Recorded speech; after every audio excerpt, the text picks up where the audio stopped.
Good morning, welcome back to my channel Arko's lifestyle. কেমন আছো তোমরা সবাই? আশা করি তোমরা সবাই অনেক ভালো আছো, সুস্থ আছো, আর আমরাও কিন্তু বেশ ভালো আছি। আমি শিল্পা, আমার নতুন একটা ব্লগে তোমাদের সকলকে জানাই অনেক ওয়েলকাম আর ভালোবাসা। তো চলো সারাদিন কি করি না করি সবটাই তোমাদের সঙ্গে শেয়ার করব। স্কিপ না করে সবাই পুরো ব্লগটা দেখো, আশা করছি আজকে ব্লগটা তোমাদের অনেক ভালো লাগবে। তো সকালে উঠে কিন্তু দেখলে ব্রেকফাস্ট ওদিকে বানানো হয়ে গেছে। আজকে করেছি মূলোর পরোটা। তো আগের দিনে মূলো নিয়ে এসেছিলো, তো সেটা দিয়ে আজকে পরোটা করেছি। তো দেখো পরোটাটা কতটা নরম হয়েছে আর খুব সুন্দর খেতে হয়েছিল। তো চলো এখন আমরা ব্রেকফাস্ট করে নিই। অর্ককে কিন্তু খাওয়ানো হয়ে গেছে আর অনেকগুলো করা হয়ে গেছে। তো ওর পাপাকে 3টে দিয়েছি আর আমি 3টে নিয়েছি। তো সকালবেলা না বেশি খেতে পারি না, 3টে মনে হচ্ছে অনেক। তো যাই হোক কটা আছে ওটা রেখে দিয়েছি। আর খাওয়া দাওয়া করে এইদিকে দেখো অর্ক চলে গেছে, ওর পাপা শেভিং করছে। তো ওখানে এই যে টেবিলটা আমরা খাই না, ওইটা নিয়ে চলে গেছে, ওইটার ওপর উঠে ওর পাপার সমান হবে। তো যাই হোক এটা কিন্তু আমি নিয়ে যাইনি, ও নিজেই ঠেলে ঠেলে নিয়ে গেছে। তো এখন ওর পাপার সঙ্গে ব্যস্ত আছে। তো ওর পাপা ওদিকে শেভিং করছিল, তারপর তো স্নান করবে। আর ও থাকলে না খুব বিরক্ত করে এই সকাল টাইমটা, ওর পাপাকে একদম ছাড়তে চায় না। তাই আমি ওকে নিচেই নিয়ে এলাম। আসলে আসার আগে ওর পাপাকে বলে এলাম যে আমরা ঈশানদের ঘরে যাব, যাওয়ার আগে যেন ওদের ঘরে দেখা করে যায়। তো ওদের ঘরে আর যায়নি, ওকে মন্দিরে নিয়ে এসেছি। সকাল টাইমটা কিন্তু সবাই পুজো দিতে আসে, বেশ দেখতেও ভালোও লাগে। তো ওখানে এখন দেখো ও মন্দিরে পুজো দিচ্ছে, সবাই সেটাই দেখছে। আর মাঝখানে ওই যে 2-3টে কাক দেখেছিল, সেগুলো কি দাঁড়াচ্ছিল। ও কিন্তু কাক, বিড়াল, কুকুর এগুলো দেখলে খুব মজা পায়। 9:30 হবে, ওকে নিচেই নিয়ে এসেছি। আর ওর পাপা ডিউটি যায় ওই 9:50। তো টাইম হয়ে গেছে ওর পাপা ডিউটি যাওয়ার। তবে আমি যেহেতু বলেছি যে ঈশানদের ঘরে থাকবো, ওর পাপা কিন্তু ঈশানদের ঘরেই আসবে, যে কারণে আমি কিন্তু ঈশানদের ঘরে চলে এসেছি একটু পরে। তবে আমার কিন্তু একটু লেট হয়ে গেছে, ওর পাপা এসেছিল। তবে ঈশানদের ঘরের বাইরে আমাদের আর জুতো দেখতে পাইনি বলে ও বুঝতে পেরেছে আমরা এখানে নেই। তাই ওখান থেকে সোজা চলে গেছে 6th ফ্লোরে, মানে আরাধ্যাদের ঘরে। ও ভেবেছে হয়তো এখানে আসিনি, মানে আরাধ্যাদের ঘরে গেছি। তবে আজকে আরাধ্যাদের ঘরেও যাইনি, একদম মন্দিরে চলে গিয়েছিলাম। তো ও ওটা বুঝতে পারিনি যে আমি মন্দিরে যাব, যে কারণে যাওয়ার সময় দেখা করতে বলেছিলাম, যে কারণে ওর একটু লেট হয়ে গেছে। তো এই যে ঈশানদের ঘর থেকে নিয়ে চলে এসেছি, অর্ককে ঘুম পাড়িয়ে দিয়েছি। আর ওদিকে আমার সবজি কাটা হয়ে গেছে। তো ওর জন্য খিচুড়ি বানাবো, খিচুড়ির জন্য সবজি কেটে নিয়েছি। আর পটল ভাজা করবো বলে পটল কেটে নিয়েছি, এদিকে ভাজতেও লেগেছি। আর করবো লাউর তরকারি, তো লাউটাও কিন্তু কেটে নিয়েছি। একটা গোটা লাউ নিয়ে এসেছিলো, তো গোটাটাই আজকে রেঁধে দেবো, দিনে রাতে ভালোভাবে হয়ে যাবে। তো লাউয়ের মধ্যে কিন্তু আলু টালু কিচ্ছু দেবো না, শুধু লাউ। আর এদিকে সর্ষে, আদা, রসুন আর টমেটো আর শুকনো লঙ্কা বেটে নিয়েছি। তো চলো এখন রান্নাটা শুরু করে দিয়েছি। তো মশলা কষা হয়ে গেছে, প্রেসার কুকারে লাউটা সিটি মেরে রেখেছিলাম, তো সেটা এখন দিয়ে দিলাম। আর অর্কর খিচুড়ি কিন্তু আজকে হয়নি, আসলে আজকে রান্নাটা একটু তাড়াতাড়ি চাপিয়েছি, যে কারণে অর্কর খিচুড়িটা রান্না হয়ে যাবে তারপরে করব। তো রান্না শেষ হওয়ার আগে কিন্তু অর্ক ঘুম থেকে উঠে পড়েছে। আর রান্না বলতে এখন শুধুমাত্র ওর খিচুড়িটাই হচ্ছে, বাকি সব রান্না কিন্তু হয়ে গেছে। তার মাঝে এই যে আমি কেক নিয়ে বসে পড়েছি খেতে।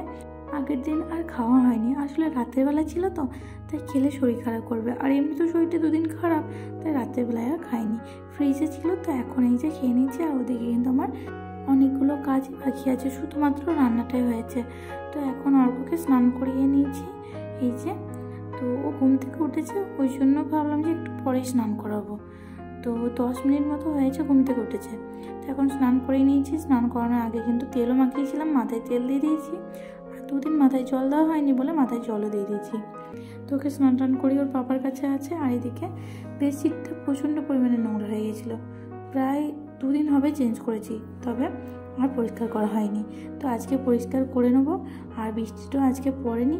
তো এই যে সার্ফ শেষ হয়ে গেছিলো, তো এটা কৌটোর মধ্যে আচার করে নিচ্ছি। আর কৌটোটার মধ্যে না 500 একবারে আসে না, ওই একটু মতো থাকে। এবার কৌটোর মধ্যে যেটুকু ছিল সেটা কিন্তু আগে দিয়ে দিয়েছি, তাই আমার আর একটু হয়তো লাগবে, তবে প্যাকেটের মধ্যে কিন্তু বাকিটা থাকবে। আর আমাদের কিন্তু খুব বেশি লাগে, 2-3 বার পরিষ্কার করতে হয়। অর্ক তো যতবার নোংরা হয় ততবার পরিষ্কার করতে হয়, আর বেডশিটও তো একদিন পর পর লেগেই আছে। তো বেডশিটটা এখন ভিজিয়ে রেখে দেবো, আর আমরা খাওয়া দাওয়া করবো, তারপরে কিন্তু এসে কেচে নেবো। তো এই যে রান্না কী কী হয়েছে চলো তোমাদের সঙ্গে শেয়ার করে নিই। তো ভাত আছে, এদিকে করেছি পটল ভাজা আর করেছি ডিম ভাজা, আর অর্কর জন্য তো ডিম সেদ্ধ আছে। আর এদিকে এই যে লাউর তরকারি করেছি। তো সর্ষে বাটা দিয়ে লাউর তরকারিটা করেছি, কোনো আলু টালু কিচ্ছু দিইনি, তবে খেতে কিন্তু সত্যি অসাধারণ হয়েছিল। আর লাউটা অনেক দিন পরে রান্না করলাম, যে কারণে খেতে বেশ ভালোই লেগেছে। তো এই যে অর্কর পাপাকে খেতে দিয়ে দিচ্ছি, আর অর্ককে কিন্তু খাওয়ানো হয়ে গেছে। ও যেহেতু সকালে সবার আগে খেয়ে নেয়, তাই ওকে কিন্তু দুপুরবেলাতেও আগেই খাইয়ে দিতে হয়। আসলে ওর না খিদে পেলে কোনো কান্না নেই, ওকে সারাদিন না খেতে দিলে ওর ভালোই হয়। আসলে খাওয়ার প্রতি ওর সেরকম আগ্রহই নেই, ওই খেতে হয় ব্যাস খায়। তো এই যে অর্কর পাপাকে খেতে দিয়ে দিয়েছে, আর অর্ক কিন্তু টেবিলের সামনে বসে আছে। আর এখন আমার জন্য বেড়ে নিয়েছি। তো চলো এখন আমি খাওয়া দাওয়া করে নিই, তারপরে আসি তোমাদের সঙ্গে কথা বলবো। তো খাওয়া দাওয়া করে এই যে ঈশান আছে আমাদের ঘরে, তো ওর মা না জিজ্ঞেস করলো যে আমাদের খাওয়া হয়েছে কি না, তাহলে একবার ঈশানকে ধরতে হবে। আসলে ওর বাবা নেই তো, যে কারণে ওর একটু অসুবিধা হয়। তো আমাদের তো বেশ ভালোই হলো, খাওয়া দাওয়া হয়ে গেছে, অর্ক একটু খেলবে আর আমাদেরও একটু সময় কাটবে। তো এই যে ঈশান অর্কর পাপার কোলে আছে। তো কিছুক্ষণ থাকার পরে ওর মা নিয়ে গেছে। তো এখন এই যে ঝাড়ু দিয়ে নিচ্ছি। আসলে ঝাড়ু পোছা করলেও না অর্ক এত পরিমাণে নোংরা করে যে আবার একবার সন্ধ্যেবেলায় ঝাড়ু দিতে হয়। তো যাই হোক, এখন ঝাড়ু দিয়ে নিই। আর সারা ঘরে এত খেলনা ছড়িয়ে ছিটিয়ে ছিল, দেখেই বিরক্ত লাগছিল, যে কারণে আর একবার ঝাড়ু দিয়ে নিলাম। আর এই যে অর্ক গিয়েছিল অর্কর পাপার সঙ্গে বাইরে। তো বাইরে আজকে কিন্তু আর খেলা করেনি, একদম নিয়ে চলে গেছিলো দোকানে। তো ওখানে এই যে অনেক রকম চকলেট কিনে এনেছে, আর এই চকলেটগুলো কিন্তু শুধুই চকলেট নয়, এগুলো খেলনাও। তো সবাই এগুলো খায়, তো দিয়ে খেলনা করে, আর সেগুলো দেখে অর্ক কান্নাকাটি করেছে। তোর পাপা নিয়ে গিয়ে এই যে কটা কিনে দিয়েছে। তো চকলেটগুলো খাওয়ার পরে বেশ খেলা করবে, ভালোই হবে ওর। আর ব্রেড শেষ হয়ে গেছিলো, তো ব্রেডটা নিয়ে এসছে। আসলে ব্রেড আনা থাকলে কী হয়, ইনস্ট্যান্ট সকালবেলায় খাবারটা কিন্তু বানিয়ে নেওয়া যায়, যদি সেরকম টাইম না থাকে। আর আজকে কিন্তু অর্ককে সন্ধ্যেবেলায় আর কিচ্ছু খাওয়ায়নি। ওর বাবা একবার বললো যে কিছু একটা খাইয়ে দাও, ছেলে তো খিদে পেয়ে যাবে। তবে আমি বললাম না, আজকে ওকে সন্ধ্যেবেলায় কিছু খাওয়াবো না, তবে রাত্রে খাবারটা ওকে তাড়াতাড়ি খাইয়ে দেবো। তো এই যে তোমরা দেখতে পাবে প্রেসার কুকারে কিন্তু ওর খিচুড়ি খাওয়ানো হয়ে গেছে, এই মাত্র ওকে খাওয়ালাম।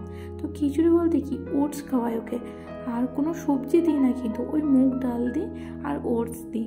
তো সেটাই গোলমরিচ, জিরে আর নুন দিয়ে সেদ্ধ করে নিই, তারপরে কিন্তু ওকে খাইয়ে দিই। আর ও কিন্তু এটা পছন্দও করে। তো অর্কর তো খাওয়া দাওয়া কমপ্লিট হয়ে গেছে, তবে আমাদেরও কিন্তু খিদে পেয়ে গেছে, আর এখন আমাদের খাওয়ার ব্যবস্থা করছি। তো ওদিকে ভাত কিন্তু বসিয়ে দিয়েছি, ফুটছে, আর এদিকে ডিম ভাজবো বলে পেঁয়াজ আর লঙ্কাটা কুচিয়ে নিচ্ছি। আর ভাতে কিন্তু আলু সেদ্ধ দিইনি, পটল দিয়েছি, পটল সিদ্ধ। তো আমার পটল সিদ্ধ খুব ভালো লাগে, যে কারণে দিয়েছি। আর দিনে অনেকটা তরকারি আছে, তাই রাতে আর আলু সেদ্ধ করলাম না। তো এই যে ডিম নিয়ে নিচ্ছি, তো একটা ডিম ভেজে নেবো, 2টো ডিম ছিল, তো ভাবলাম 2টো ভাজবো, তবে কালকে যদি ওর বাবার আনতে লেট হয় তো অর্কর জন্য একটা রেখে দিলাম, আর একটা ভেজে নেবো। তো আমার এইদিকে রেডি করা হয়ে গেছে। এখন 8:30 মতো বাজে। তো সেরকম রাত হয়নি, তবে আমরা যেহেতু দুপুরবেলায় খাই, তারপরে আর কিছু খাই না, যে কারণে আমাদের কিন্তু খিদেটা পেয়ে যায়। আর আজকে কিন্তু অর্ককে আর নিচে নিয়ে যাওয়া সেরকম হয়নি, ওই যে একবার পাপার সঙ্গে গেছিলো, তবে দোকান থেকে আসার পরে আর কিন্তু নিচে যাওয়ার জন্য কান্নাকাটি করেনি। অনেক রকম চকলেট পেয়েছে, তো সেগুলো নিয়ে এখন বাইরে খেলা করছে। আর আবহাওয়াটা কিন্তু সে মেঘলা মেঘলায়, তবে সারাদিন কিন্তু বৃষ্টি পড়েনি।